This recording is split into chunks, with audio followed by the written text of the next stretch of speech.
A'udzubillahi minasyaitonirrajim. Bismillahirrahmanirrahim. Alhamdulillahirabbil alamin. Wassalatu wassalamu ala nabiyil mursalin, imamil muttaqin wa qaidil mujahidin wa ala alihi wa ashabihi ajmain. Rabbi shrah li sadri wa yassir li amri wahlul 'uqdatam min lisani yafqahu qawli.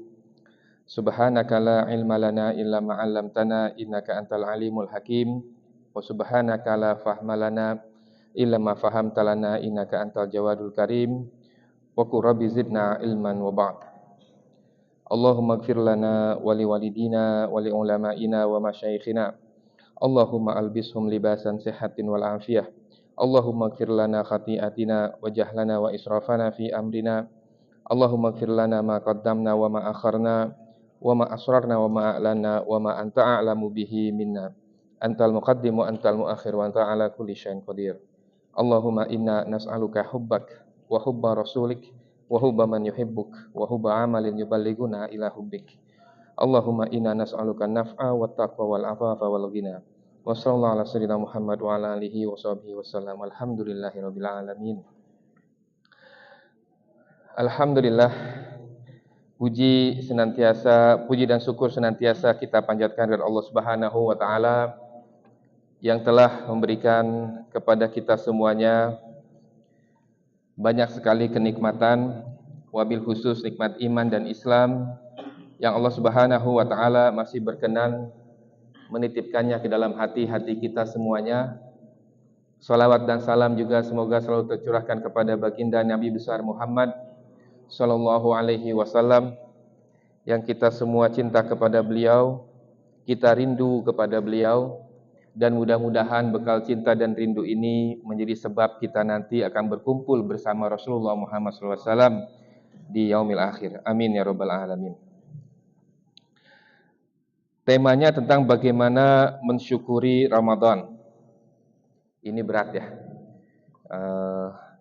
Itu kayaknya temanya saya juga spontan ya. Enggak pakai uhu ya. Ya. Jadi temanya ketika ditanya bisa mengcover pada malam hari ini, insyaallah temanya enggak kepikiran ya. Jadi waktu itu bagaimana mensyukuri Ramadan. Karena ini tema yang berat. Berkali-kali kita sudah menghadapi Ramadan dan mungkin sebagian kita ada yang merasa kok enggak berubah-berubah juga ya. Dari satu Ramadan ke Ramadan yang lain. Oleh sebab itu ini disclaimer dulu bahwa apa yang akan disampaikan khususnya adalah tazkirah untuk saya pribadi.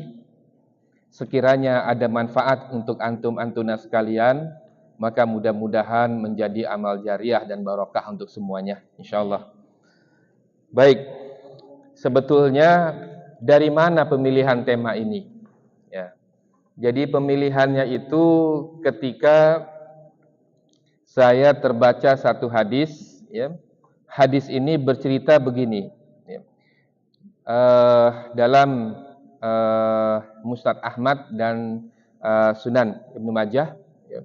Jadi ada satu sahabat namanya Talhah bin Ubaidillah radhiyallahu an. Tahu ya, Talhah bin Ubaidillah, ya. Jadi sahabat ini punya teman. Teman itu adik kakak, ya temannya ini. Dua orang adik kakak dari Bani Bali namanya. Ya, jadi di antara banyak kabilah namanya kabilah Bali. Ya. Jadi dua kawan ini berjumpa Rasulullah SAW, fa'aslama. Kemudian mereka masuk Islam, bersyahadat. Ya. Setelah bersyahadat, ya. Kata Talha bin Ubaidillah, dia bercerita, dua orang ini luar biasa ibadahnya. Dah bahkan mereka saling berlomba-lomba, fastabiqul khairat, adik abang ini. Ya. Kemudian ketika masuk satu peperangan, salah satu dari dua ini syahid. Dia syahid, yang satunya belum, masih hidup. Kemudian berlalu masa selama 1 tahun, qadarullah, setelah 1 tahun, kata Talha bin Ubaidillah, summa tuwfiya. Kemudian orang ini wafat, ya. 11 tahun berlalu, ya. Kemudian satu malam Talhah bermimpi. Ketika Talhah bermimpi ini, dalam mimpinya Talhah itu dibawa ke satu pintu di antara pintu-pintu surga. Pokoknya kalau orang mimpi kan pokoknya tahu aja gitu ya, itu surga gitu. Tahu aja kalau orang mimpi, gak usah ditanya itu betul atau enggak. Namanya orang mimpi biasanya tahu itu di mana gitu. Jadi salah satu di antara pintu-pintu surga. Kemudian dia mendengar nama seseorang itu dipanggil. Dipanggil namanya, ya. Dia mengenal nama itu sebagai seorang kawan di antara dua beradik ini, dua abang adik ini, tapi yang dipanggil pertama tempatnya lebih tinggi surganya itu adalah yang matinya belakangan. Mati karena sakit setelah setahun, ya. Kemudian dipanggil lagi nama saudara yang satu lagi, dan dia adalah yang mati syahid. Yang mati syahid dipanggil belakangan, yang matinya sakit dipanggil duluan, ya. Kemudian Talhah terbangun dari mimpinya, ya. Tadinya Talhah pikir dia akan dipanggil, kata Talhah. Kemudian malaikat itu berkata belum waktunya, katanya. Ya, dalam hadisnya begitu, katanya belum waktunya. Kemudian Talhah terbangun. Ketika dia terbangun, esok pagi dia cerita ke kawan-kawannya. Wah, gini. Oh iya ya, kok bisa ya? Gitu. Kemudian lewat Rasulullah, ngelihat ngumpul-ngumpul ngapain gitu kan? Kemudian orang tadi bilang, tanya. Tanyalah Talhah ke Rasulullah Muhammad SAW. Diceritakan semua yang ada dalam mimpinya, gitu ya. Kemudian, ya, Rasulullah SAW berkata kepada Talhah, wa mimma ta'jabuna. Yang bikin heran apanya gitu, kurang lebih gitu ya. Dari cerita itu, ya, yang bikin heran apa? Coba kasih tahu saya gitu. Ya. Kemudian katanya, ya Rasulullah, ini katanya ya, orang ini, ya, yang mati syahid ini, itu lebih bersungguh-sungguh dalam beribadah dan dia mendapatkan mati syahid. Ya. Sedangkan yang saya lihat dan saya dengar dipanggil lebih awal masuk surga dan lebih tinggi posisinya, itu yang matinya belakangan dan bukan karena syahid. Ya. Kemudian kata Rasulullah SAW, ya, bukankah ia hidup selama setahun setelah itu? Ya betul, betul. Ya, no doubt, ya betul. Kemudian kata Rasulullah, dan dia mendapati Ramadan lalu berpuasa, betul. Serta melakukan sekian banyak sujud dalam sholatnya sepanjang tahun, betul. Ya. Kata Rasulullah, maka jarak derajat antara keduanya lebih jauh daripada jarak langit dan bumi. Lebih jauh dari jarak langit dan bumi. Jadi setelah baca hadis ini, ya, ini dihasan sahihkan termasuk oleh Al-Albani, ya. Jadi setelah baca hadis ini saya jadi mikir gitu kan. Ya pasti kita juga semua mikir lah, ya. Pikiran kita mesti sama pikiran para sahabat ketika itu. Apa? Stigma kita adalah seseorang yang mati syahid pasti masuk surga lebih awal, lebih cepat dan lebih tinggi. Ya. Tapi rupanya cara pandang ini oleh Rasulullah kemudian dirubah, ya, ditukar cara pandang itu. Ya. Yang menarik di sini, ya, adalah kenapa Ramadan disebut oleh Rasulullah Muhammad SAW secara khusus. Nah, ini yang sebetulnya mau dibahas malam ini. Ya. Karena di antara bulan-bulan lain yang disebut itu adalah Ramadan. Dari 12 bulan yang ada yang disebut Ramadan. Kalau sholat sudah pasti, ya, sudah pasti karena sholat adalah perintah wajib, ya, dan itu memang salah satu ukuran paling primer. Ya. Tapi di antara 12 bulan yang disebut Rasulullah itu adalah Ramadan. Bukankah dia mendapati Ramadan? Di pertanyaannya begitu. Bukankah dia mendapati Ramadan? Jawabannya iya. Ya. Nah, Jadi, ya, kan bisa aja beliau mengatakan misalnya seolah-olah misalnya kan lebih panjang umurnya, gitu kalau bahasa kita ya, lebih panjang umurnya. Atau misalnya, ya dia kan bisa banyak sedekah gitu. Tapi enggak. Statement pertama Rasulullah adalah, bukankah dia mendapati Ramadan? Jadi pertanyaannya ini istilahnya retoris, ya. Kalimatannya yang nggak perlu jawaban, ya.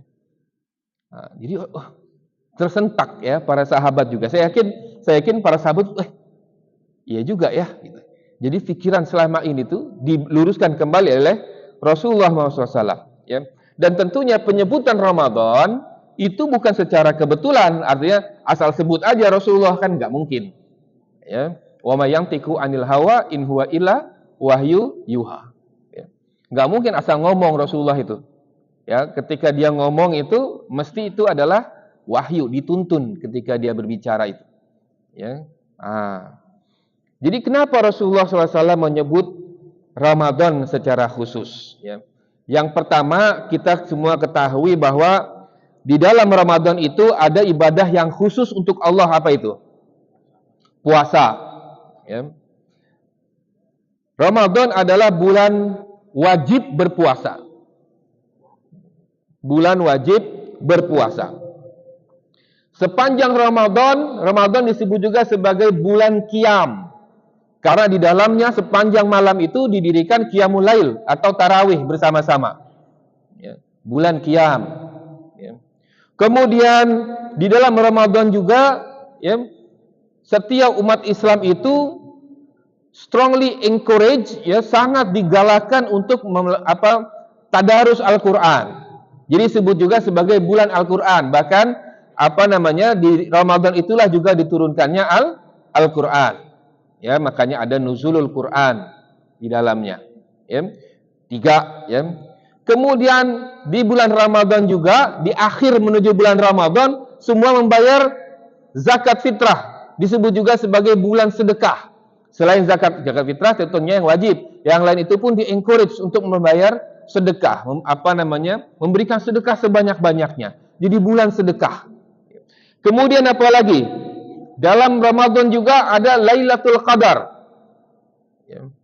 Ada Lailatul Qadar. Dalam Ramadan juga ada bulan i'tikaf disebutnya. Karena memang di 10 hari terakhir, ya, kita di sunnah muakkadah, ya, sangat dikuatkan untuk melakukan i'tikaf.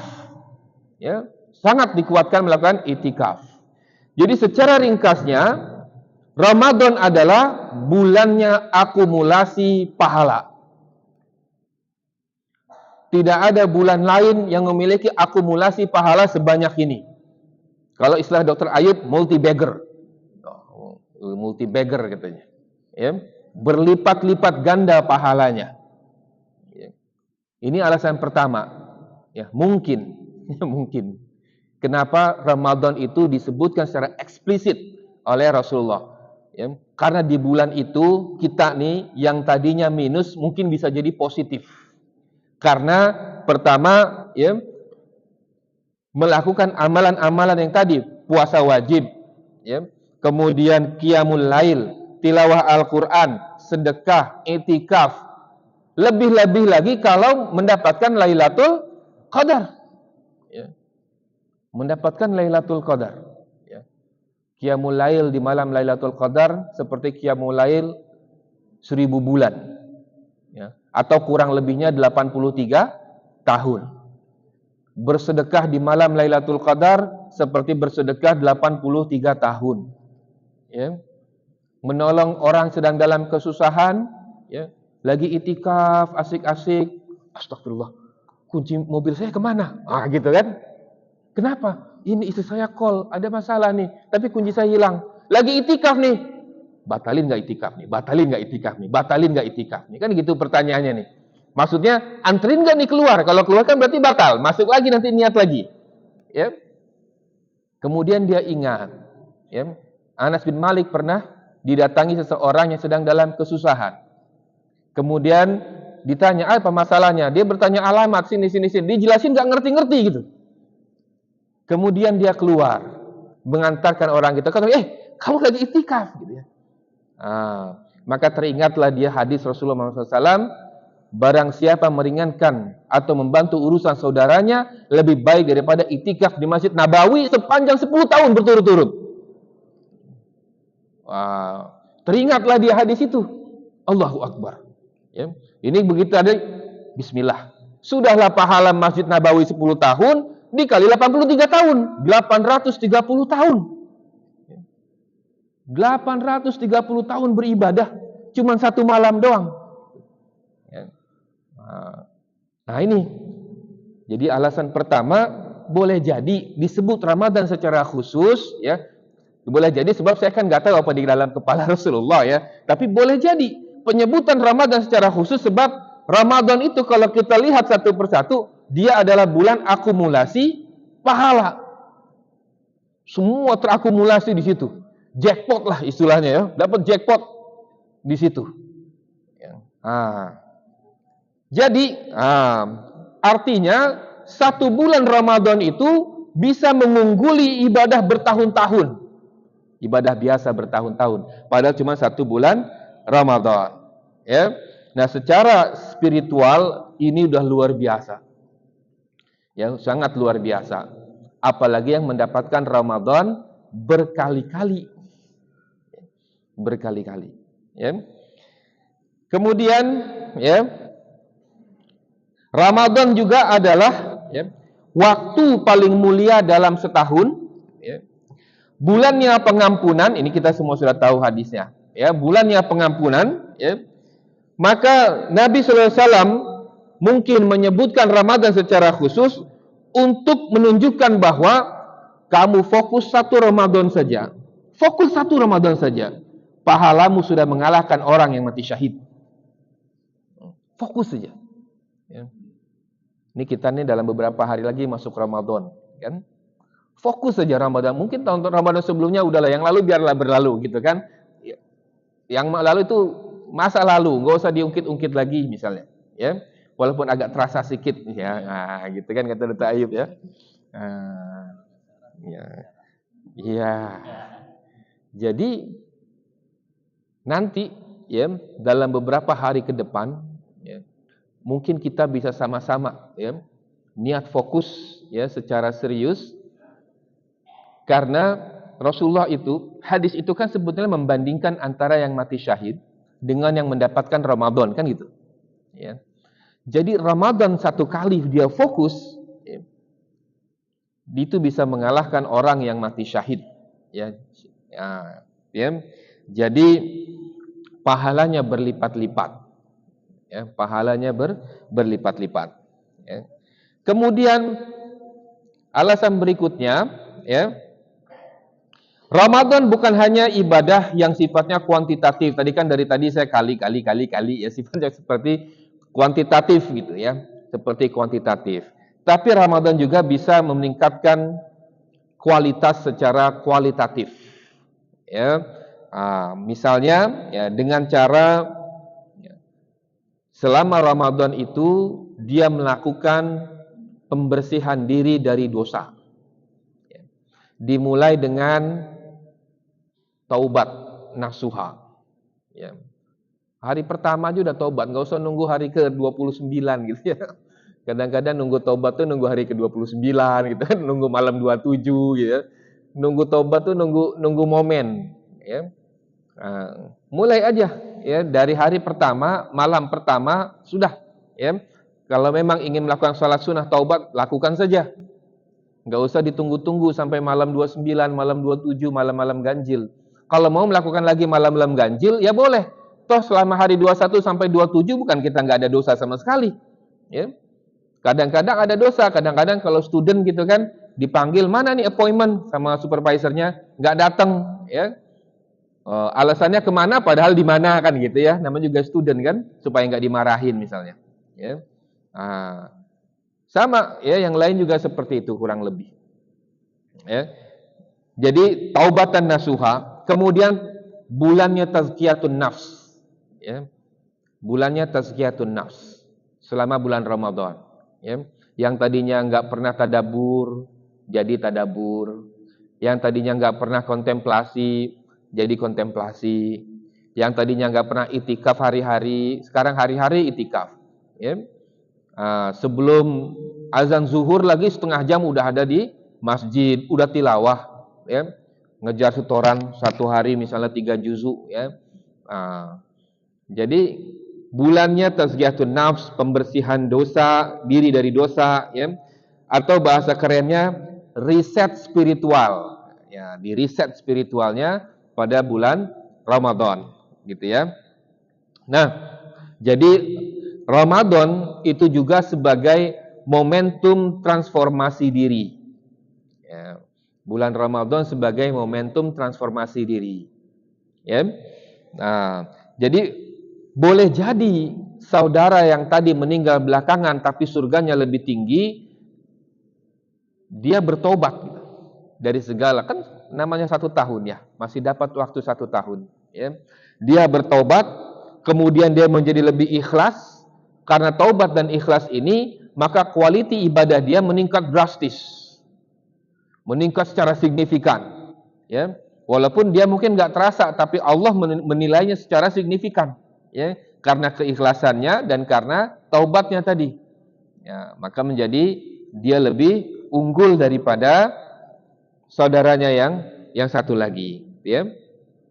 Nah, jadi di antara pesan psikologis ini adalah, ya, tadi sudah saya sebutkan bahwa para sahabat itu heran, ya, ketika Rasulullah itu bertanya bagian mana yang kamu nggak paham gitu, Mas. Kalau bahasa gitu, lu nggak paham bagian yang mana? Nah, gitu ya. Bagian yang ini, ya udah dijelasin seperti itu, kaget, ya. Karena sama seperti kita, mindset kita pada saat itu adalah orang mati syahid mesti mendapatkan surga yang tertinggi, masuk lebih awal. Shut, gitu ya. Rupa-rupanya dijelaskan, ya, bahwa yang menentukan derajat kita di surga nanti bukan hanya cara bagaimana kita mati, tapi cara bagaimana kita hidup. Kan ada istilah yang famous juga dikatakan, hidup adalah seni memilih kematian. Kadang mau mati syahid, mau mati di diskotik, mau mati di masjid, itu pilihan aja. Yang sering ke diskotik, kemungkinan besar mati di diskotik. Yang sering ke masjid, kemungkinan besar mati di masjid. Yang sering macam-macam. Karena ending seseorang itu tergantung bagaimana kebiasaannya dia hidup. Nah, jadi bukan hanya cara mati yang menentukan derajat dia di surga, tapi juga bagaimana cara dia hidup. Nah, ya, jadi walaupun cuma setahun, tapi bisa mengalahkan orang yang mati syahid. Dan Ramadan, ya, Ramadan itu adalah sebagai simbol kehidupan yang penuh ibadah. Tengok kalau lagi Ramadan itu, kan, luar biasa, ya. Kalau lagi Ramadan itu. Ya, kalau tahun lalu saya pernah Ramadan di Mesir, ya. Mesir itu berubah menjadi negara pesantren, ya. Sampai satpam itu pegang Quran, ya. Di angkot, ya angkot kita lah ya, di angkot itu semua baca Quran. Itu bukan cuma ada di foto, betul-betul semua baca Quran. Luar biasa. Satu negeri itu kayak jadi pesantren langsung pada saat bulan Ramadan, ya. Dan kalau udah sore itu berlomba-lomba ditarik-tariknya saya, suruh buka puasa di kedai makan dia. Free, tarik-tarik. Yang sana narik, yang sini narik, semua pada mau sedekah. Jadi Ramadan itu sebagai simbol, ya, simbol kehidupan yang penuh ibadah. Nah, dan kita ini sepatutnya bersyukur diberikan kesempatan untuk berjumpa sekali lagi dengan Ramadan. Nah, masuk ke poinnya, bagaimana kita mensyukuri Ramadan ini? Ya, bagaimana mensyukuri Ramadan? Jadi syukur itu kan ada 3 caranya. Ya, yang pertama syukurnya itu dengan hati. Ya. Bagaimana caranya dengan hati? Dengan hati berarti dia merasakan sesuatu itu sebagai karunia yang besar. Nah, dengan hati dia. Ya. Kemudian dengan lisan. Dia mengucapkan hamdalah, dia mengucapkan tasbih, ya, itu ungkapan syukur, ya, secara lisan. Ya. Bagaimana ungkapan syukur dengan amal? Nah, dia menggunakan apa yang dia miliki daripada nikmat itu untuk menambah ketaatannya kepada Allah. Nah, atau mengajak orang lain juga untuk menjadi taat kepada Allah. Ya, taat kepada. Makanya dalam Quran surat Fussilat itu kan ayatnya mengatakan waman ahsanu qaulan mimman da'a ilallah wa amila sholihan wa qala innani minal muslimin. Kalau dalam tafsirnya beberapa mengungkapkan bahwa itu adalah bukti syukur yang paling tinggi dengan cara mengajak orang kepada Allah kembali. Ya. Karena nggak ada lagi yang lebih hebat dari itu. Nah, jadi orang-orang yang berdakwah itu mudah-mudahan ya semuanya mendapatkan rahmat dari Allah Subhanahu wa taala, berkah dari Allah Subhanahu wa taala. Jadi bagaimana ungkapan syukur kita terhadap Ramadan ini dengan hati? Merasakan bahwa Ramadan ini adalah hadiah dari Allah Subhanahu wa taala sebagai bonus, bukan sebagai rutinitas tahunan. Ya. Kalau persepsi kita Ramadan sebagai rutinitas tahunan, khawatir puasa kita juga kita niatkan puasa sebagai rutinitas saja, bukan puasa untuk mendapatkan pahala dari Allah Subhanahu wa taala. Ya. Nah, kita lihatlah ya. Kalau saya mungkin kalau di Brunei ini yang saya ingat ya Allah yarham kawan kita ya Pak Bambang. Tahun lalu Ramadan masih ada ya. Sekarang udah enggak ada. Kalau di Indonesia lagi banyak ya dalam grup WhatsApp SMA saya pun ya ada sudah yang meninggal 2 orang. Nggak sempat, baru meninggal minggu lalu ya, nggak sempat jumpa Ramadan, meninggal di bulan Sya'ban ya. Jadi dipertemukannya kita dengan Ramadan ini itu kita anggap sebagai sebuah hadiah besar dari Allah Subhanahu wa taala. Jangan dianggap sebagai rutinitas ya. Nah, kalau dianggap sebagai rutinitas, khawatir niatnya juga nanti niat melaksanakan hal-hal yang rutin saja. Nah, ya. Nah, ada beberapa ungkapan, misalnya siapa yang dipertemukan dengan Ramadan, sungguh ia telah diberi kesempatan emas.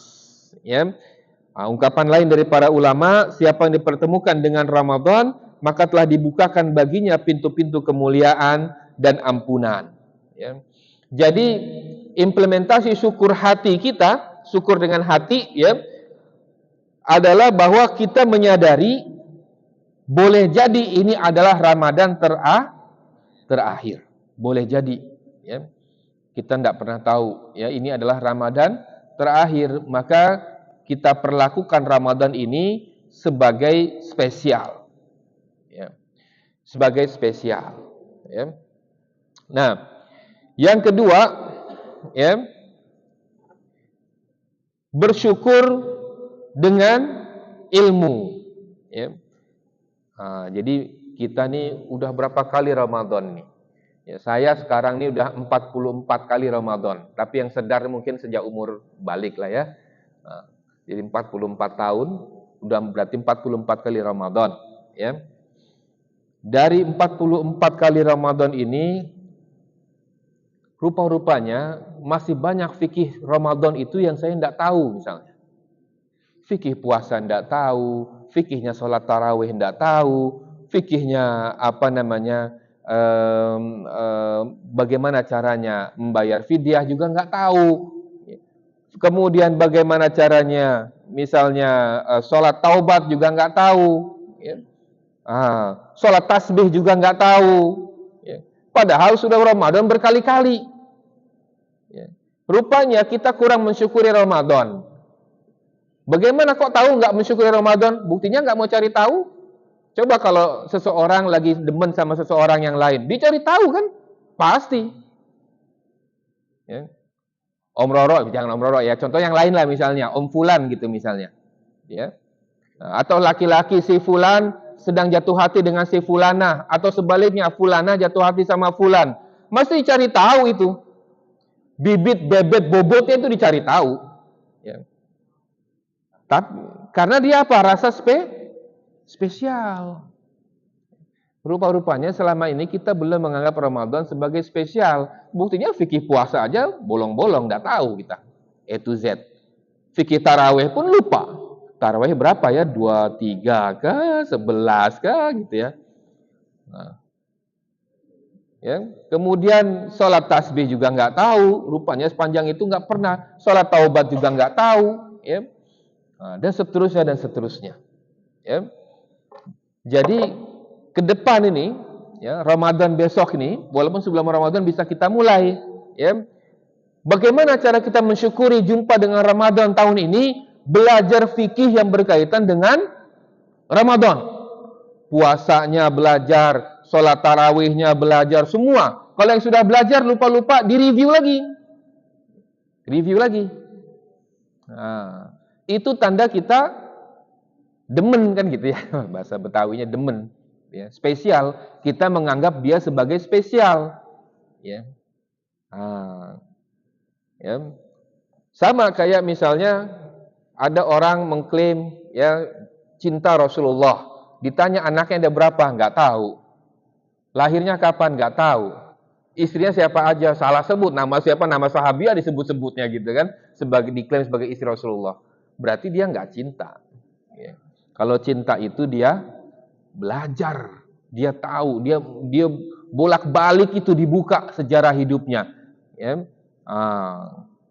Itu tanda bukti kan. Kalau cinta itu kan begitu. Ya. Baik. Ya. Yang berikutnya syukur dengan amalan strategis. Ya. Amalan-amalan strategis. Strategis itu maksudnya strategik itu nggak mesti banyak, tapi efektif dan efisien, gitu kan? Itu namanya strategik. Strategic planning. Strategic planning itu berarti rencana yang bisa menghasilkan hasil optimal dengan gerakan seminimal mungkin. Itu strategik namanya. Nah, jadi ini amalan-amalan strategik. Nah, ya. Ramadan bukan sebagai bulan eksperimen dadakan, ya kan? Jadi banyak orang yang justru latihannya itu minggu pertama Ramadan gitu, itu latihan dia, ya. Kemudian minggu kedua baru mulai naik, minggu ketiga mulai naik, ya. Minggu keempat mulai naik, minggu kelima udah Syawal gitu, nggak sempet dia mencapai puncak karena dia startnya lambat. Masuk Ramadan baru start. Padahal Rasulullah SAW ya itu meningkatkan amalannya itu mulai dari bulan Sya'ban. Mulai dari bulan Sya'ban. Ya. Ada yang bertanya, katanya setelah nisfu Sya'ban nggak boleh puasa. Ya. Iya nggak boleh bagi yang sakit-sakitan, yang nggak pernah puasa sebelumnya. Takutnya baru 2 minggu sebelum Ramadan udah KO. Malah Ramadannya nggak bisa optimal. Tapi orang yang sudah rutin berpuasa, lanjutkan. Nggak ada masalah. Udah biasa Senin Kamis, ya, lanjutkan. Rasulullah itu meningkatkan dan dikatakan oleh sahabat bahwa tidak aku jumpai Rasulullah lebih banyak berpuasa kecuali di bulan Sya'ban. Lebih banyak puasanya. Jadi boleh saja, asalkan syaratnya memang udah rutin. Takutnya belum rutin, kemudian puasa di 2 minggu menjelang Ramadan, setelah itu sakit. Wah, kasihan. Ya sakit, malah Ramadannya tertinggal. Karena sakit, dapat uzur syar'i, jadi nggak puasa. Kan susah. Ya. Baik, apa aja amalan strategik itu? Yang pertama, ya, menjaga sholat wajib dikerjakan tepat waktu. Biasanya kalau Ramadan memang. Ya, Ramadan tuh kayak ada pecut. Ya, Om Roro ya. Kayak dipecut. Ya, baru Allahu Akbar, lari ke masjid. Ya, alhamdulillah. Ya. Iya, kayak di Mekah katanya. Ya. Kemudian menambah tilawah. Biasa tilawah sehari-hari cuma 1 page, 2 page. Ramadan jadi 1 juz.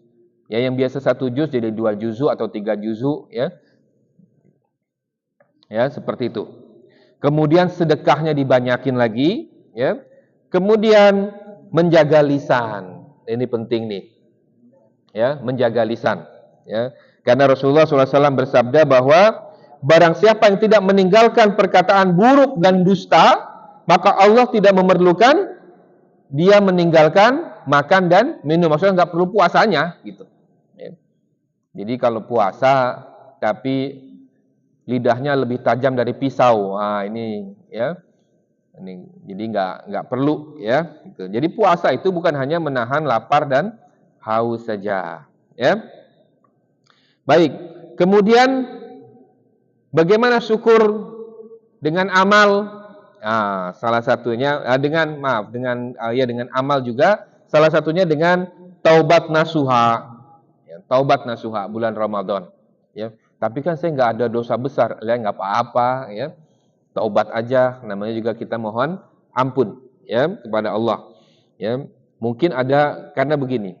Dalam satu hadis itu Rasulullah SAW bersabda, ya, ada orang-orang yang masuk neraka karena amalan yang dia tidak sadari. Ya. Ada orang-orang masuk surga karena amal yang dia tidak sadari. Masih ingat contoh pelacur yang memberi minum anjing masuk surga? Mana dia sadar tuh kalau amalan itu akan bawa dia ke surga? Nggak tahu, dia ikhlas aja pokoknya. Anak anjing mau mati, kasih minum gitu kan. Ikhlas dia ketika itu, dia ikhlas. Ya. Dia ikhlas. Masuk dia. Tapi ada orang-orang, makanya dalam hadis itu dikatakan,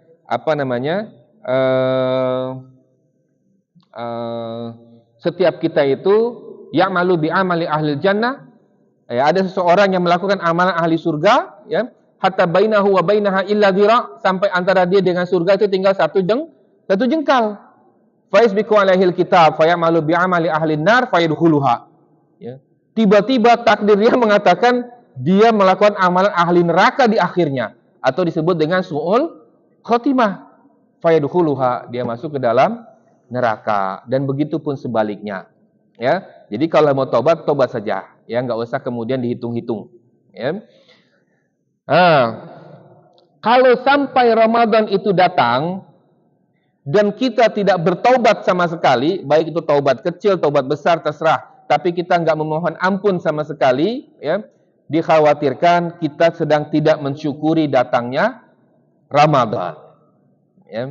Tidak menganggap Ramadan itu sebagai spesial, ya, sebagai spesial.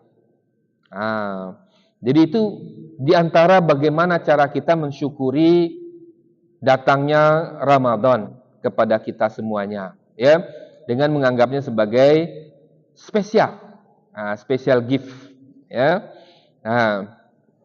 Pertanyaan berikutnya, bagaimana kita ya bisa mendapatkan Ramadan? Ya ini dari nasihat para ulama ya. Ini saya hanya sekedar menyampaikan ulang saja. Ya, karena tidak semua yang berpuasa itu betul-betul mendapatkan Ramadan itu. Jadi mendapatkan benefits dari Ramadan itu, tidak semua. Ya, ada aja yang namanya sekolah, ada yang nggak lulus lah. Kecuali kalau ketua yayasannya Om Roro, lain. Semua lulus. Yang sekolah di sekolahnya Om Roro semua lulus. Ya alhamdulillah. Karena baik hati. Ya. Tapi case-nya tidak seperti itu. Ya, ada orang-orang yang nggak mau lulus. Ya. Allah itu Ar-Rahman, Ar-Rahim. Nggak mungkin Allah itu menuntun hambanya itu ke neraka. Ya nggak mungkin. Ya. Tapi siapa yang menuntun dia ke neraka? Ya dia sendiri kan dia pilih. Hidup kita ini kan pilihan. Semua dalam hidup kita ini adalah pilihan. Ya, pilihan itu ya yang mau tidur, yang mau datang ke Zanjabil itu pilihan. Ya. Kemudian yang mau puasa ikhlas, yang nggak ikhlas itu pilihan. Ya. Yang mau pilih ini, pilih itu, semua pilihan. Ya. Dan kita ini dibebaskan oleh Allah untuk memilih, makanya kita diberi otak.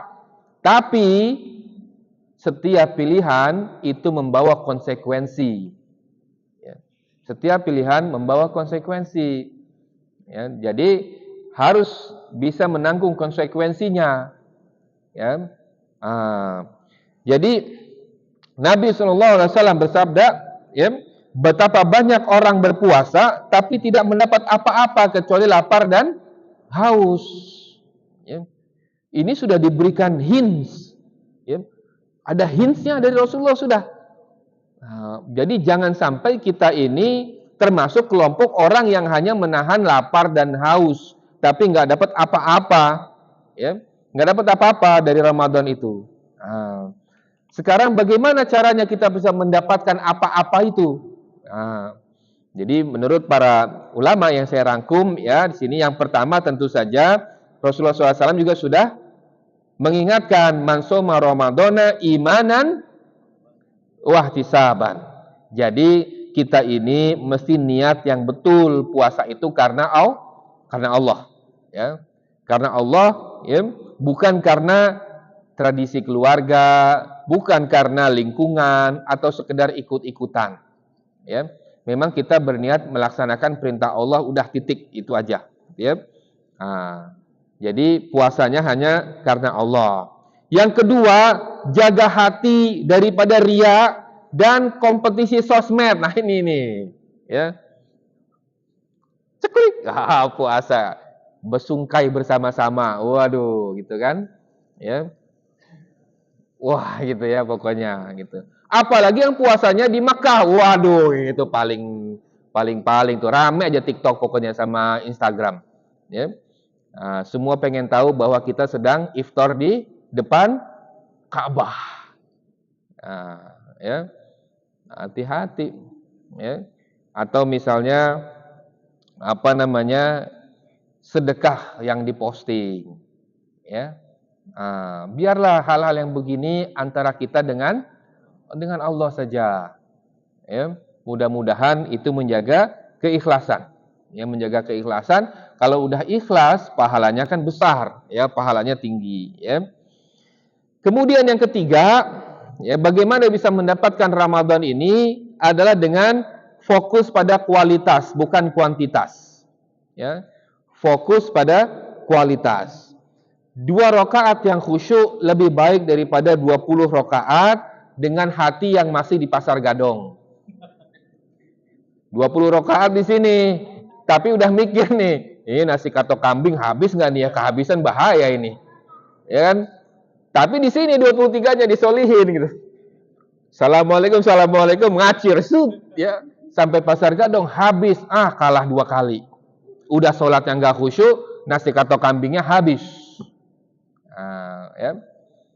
Jadi khusus saja, insya Allah. Kalau mau makan yang berbau-bau kambing, buka puasa di sini aja, ya, di Masjid Sholihin. Insya Allah. Biasanya puasanya itu bukanya hari-hari itu adalah bau-bau kambingnya gitu kan, bau-baunya doang, gitu. Nggak tahu dagingnya ada apa enggak, ya. Nah, mungkin ada lah di sini. Buka puasa aja di sini, ya, insya Allah. Ya. Kemudian yang keempat, senantiasa berdoa kepada Allah agar amalan kita diterima. Ya, minta. Ya, minta. Jadi kalau ada yang misalnya Ustadz mengatakan kalau doa sama Allah tuh jangan spesifik. Kalau saya spesifik kalau doa. Terus terang saya spesifik. Ya. Nah, itu bukti bahwa saya memang memberikan segala-galanya lah. Ya. Spesifik aja. Minta cinta, minta. Allahumma inna nas'aluka hubbak wa hubba rasulik wa hubba man yuhibbuk wa hubba amalin yuballighuna ila hubbik. Semuanya minta aja. Yang nggak usah, jangan spesifik gitu ya. Karena kita nggak tahu apa yang terbaik. Ya memang kita nggak akan tahu apa yang terbaik. Gitu. Tapi minta saja. Ya, nggak ada apa, nggak ada masalah. Jadi amalan puasa kita minta aja diterima. Ya, amalan tarawih kita minta aja diterima. Minta, mudah-mudahan diterima. Dan Allah itu Ar-Rahman Ar-Rahim. Ya, Ar-Rahman Ar-Rahim. Jadi saya teringat satu kisah ini sebagai penutup, ya. Ada seorang di masa Ali bin Abi Thalib sebagai khalifah, dia juga sebagai qadhi kan, sebagai hakim. Jadi ada seorang pencuri ketangkap gitu. Ya. Ketika diadili, pencuri ini bilang, "Maafin saya," gitu kan. Ini pencurinya kayak siapa tuh yang Vicky siapa tuh gayanya banyak gaya gitu kan. Ya, di Indonesia itu. Jadi ini pertama kali saya mencuri, ya, mohon maafkan saya, gitu ya. Kemudian Ali ketika itu, Ali bin Abi Thalib radhiyallahu anhu, ya, melompat ke depan, mencabut pedangnya, kemudian mengatakan, apakah engkau ingin mengatakan Allah itu tidak Ar-Rahman dan Ar-Rahim? Ya. Poinnya apa? Kalau cuma sekali mencuri dia tobat, Allah akan tutup tuh. Sekali berbuat dosa, kemudian kita tobat, nggak lagi-lagi gitu. Udah, biasa ditutup. Siapa yang ngebuka? Kita sendiri biasanya ngebuka tuh. Cerita dia, seolah-olah dia hebat melakukan dosa itu. Padahal udah ditutup oleh Allah dosa itu. Tapi kalau dia berulang-ulang nggak taubat juga, maka dibuka. Ya. Maka kemudian ditanya, ya. Setelah itu kata pencuri itu, iya rupanya dia sudah beberapa kali mencuri, baru ketangkep. Ya, baru ketangkep. Dan setelah ketangkep itu baru dia mohon ampun. Ya. Jadi insya Allah mudah-mudahan ada manfaatnya. Ya. Jadi seperti saya sampaikan di awal di disclaimer-nya bahwa ini semua adalah tazkirah untuk saya pribadi khususnya, dan mudah-mudahan kalau ada manfaatnya bisa diambil ya, dan juga bisa di-sharing. Saya mohon maaf segala kesalahan dalam penyampaian. Subhanakallahumma bihamdika asyhadu an la ilaha illa anta astaghfiruka wa atubu ilaik. Billahi taufik. Wassalamualaikum warahmatullahi wabarakatuh.